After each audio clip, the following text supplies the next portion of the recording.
नर सेवा, नारायण सेवा। ईश्वर की सच्ची भक्ति केवल पूजा या तीर्थ यात्रा में नहीं है, बल्कि जरूरतमंद की निस्वार्थ सेवा में भी है। एक कहानी सुनाता हूं। एक गांव में दो परम भक्त रहते थे। दोनों ने निश्चय किया कि वे एक बढ़िया तीर्थ में जैसे काशी, बद्रीनाथ, जगन्नाथपुरी आदि की यात्रा करेंगे।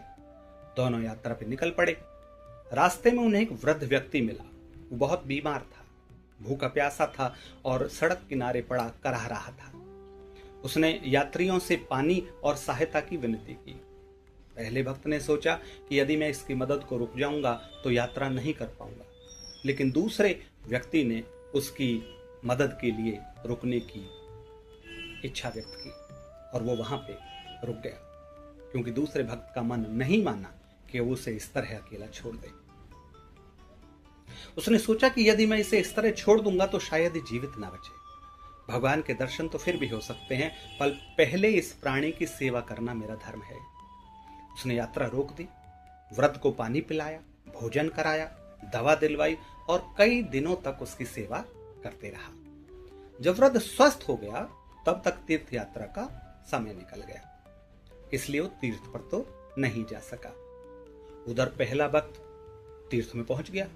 मंदिर में भगवान के दर्शन करते समय उसने आश्चर्य से देखा कि दूसरा भक्त तो पहले से ही भगवान के पास खड़ा है।